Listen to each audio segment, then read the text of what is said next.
आपल्या परिसरातील ताज्या घडामोडी व अपडेट पाहण्यासाठी MJ न्यूजला सबस्क्राईब करा आणि बाजूला असलेल्या बेल आयकॉनवर प्रेस करा. सदैव ताज्या बातम्यांसह जुळून रहा MJ. जामनेर शहरात पहाटे अचानक पोलिसांच्या गाड्यांचा ताफा धडकतो.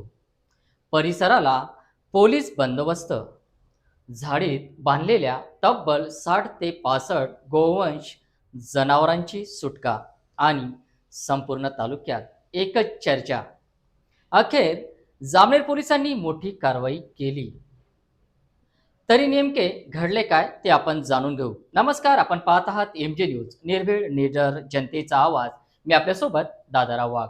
बकरी ईदच्या पार्श्वभूमीवर जामनेर शहरात अवैध कत्तलीसाठी मोठ्या प्रमाणात गोवंश जनावरे आणण्यात आल्याची गुप्त माहिती जामनेर पोलीस स्टेशनचे कर्तव्यदक्ष पोलीस निरीक्षक कासार साहेब यांना मिळाल्यानंतर आज पहाटे जामनेर पोलिसांनी धडाकेबाज कारवाई करत तब्बल 60 ते 65 जनावरांची सुखरूप सुटका केली.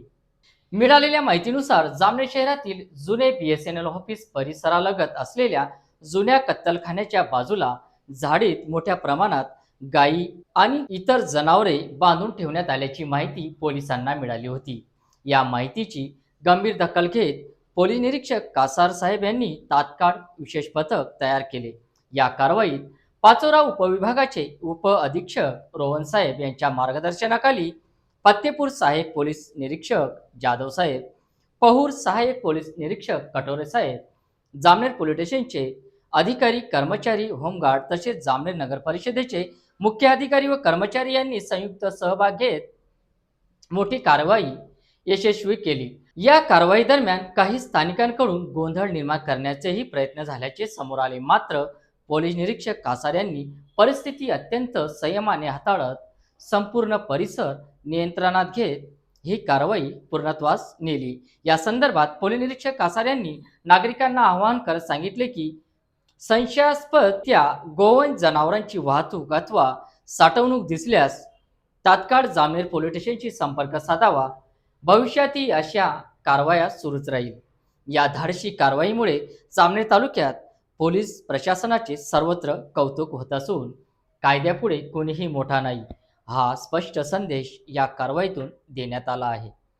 अशाच बातम्या व घडामोडी बघण्यासाठी MJ न्यूजला सबस्क्राईब करा, लाईक करा, फॉरवर्ड करा आणि आमच्या फेसबुकवर असलेल्या पेजला फॉलो करायला विसरू नका. अशाच बातम्यांसाठी आमचा संपर्क क्रमांक 88 06 26 02 98 94 21 51 34 60. तारखेला पूर्ण भारतात बकरी ईद सण हा उत्साह साजरा होत असतो आणि 1960चा जो कायदा आहे, प्राणी अधिनियम, यानुसार गोहत्यास बंदी म्हणण्यापेक्षा गाय आणि वासरू म्हणजे गोरा आणि गाय याला आपण बळी देऊ शकत नाही.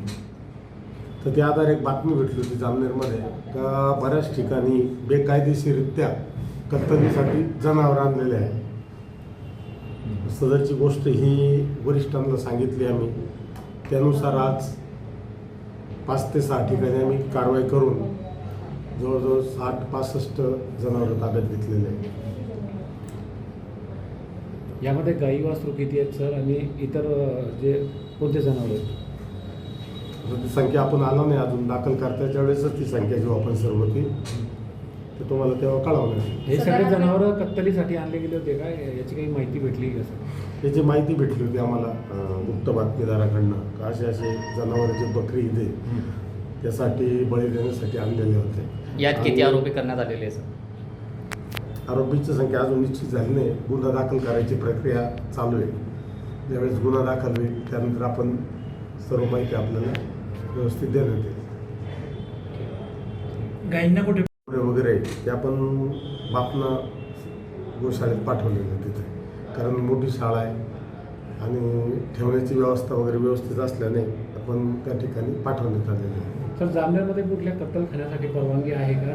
कुठे गाय किंवा इतर जनावर? जामनेरमध्ये आपल्याकडं कुठेही अधिकृत कत्तलखाना नाही आहे. टेम्परवरी ज्यावेळेस प्रोग्राम असतात त्यावेळेस शासनाच्या नियमाप्रमाणे त्यांना परवानगी देण्यात येत असते. सदर या गायी सर ज्या शेतकऱ्यांच्या असतील त्यांनी त्या शेतकऱ्यांना कशा प्राप्त होतात? जे गाई या पकडल्या उद्देश आहेत, शेतकऱ्यांची गोशाळेतल्या मदत काही आहे का? गाई आणि बैल आहेत तर त्या त्यांना कशा मिळतील? नाही, असं जर काही आढळलं तर आपण निश्चितच त्यांच्यावर पण अन्याय होईल. म्हणजे सांगायचं तात्पर्य असे सर, जे जनावर आपण जप्त केलेले आहे त्यात काही चोरीचे जनावर आहे का, असं काही आपण तपास केलेला आहे किंवा चौकशी करणार आहात? तर त्या अनुषंगाने पण तपास करू. चांगला प्रश्न विचारलाय तुम्ही. त्या अनुषंगाने पण आपण तपास करू. आणि जर खरोखर एखाद्या शेतकऱ्याचं जर असेल का जो शेतीसाठी वापरतो जरचं पशुधन, तर आपण त्याचा पण विचार करू. सगळ्या बाबींनी तपास करू. यापुढे अशा घटना होऊ नये त्यासाठी आपण जामनेरवासियांना काय आवाहन करू इच्छितो?